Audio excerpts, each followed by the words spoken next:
14th century, Dante Alighieri was an Italian poet who created a masterpiece of world literature known as the Divine Comedy. Funny how much of a difference several hundred years can make. In the 21st century, he's the main character in a video game who sews a cloth cross into his chest and goes tearing through a twisted and violent version of his literary masterpiece with a gigantic scythe. Your journey begins in a flashback where Dante is a knight fighting in the Crusades. He may not have access to all of his combat moves just yet, but vicious combo attacks and the uncanny ability to double jump let him make short work of his enemies.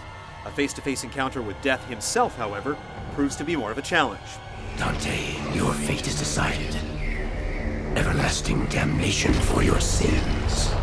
Of course, it's nothing the father of the Italian language can't handle. After he faces death and claims his menacing skeletal weapon for his own, Dante returns home to find Beatrice, his love, has been murdered. Lucifer himself shows up to feel up Dante's girlfriend and drag her soul down into hell, and a furious Dante goes in after her. It's not long before you get your hands on an ornate cross that packs a powerful, purifying punch, and start mastering the combat moves that Dante will use to fend off a host of hellish adversaries.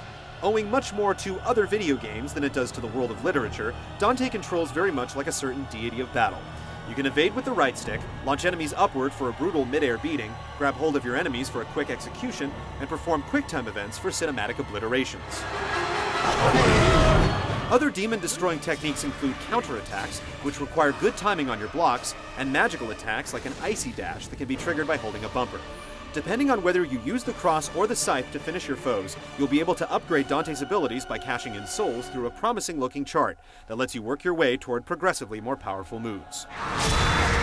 Dante definitely feels like a capable warrior with plenty of room for growth, which is a good thing considering that there are 9 circles of hell to fight your way through, starting with the relatively low-key limbo and descending into lust, gluttony, greed, and beyond.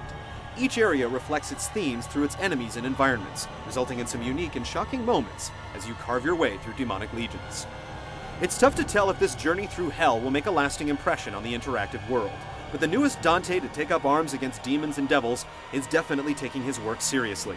We'll find out if this is a hell worth subjecting yourself to in February 2010. I gave myself to you because I know you will be faithful to our love.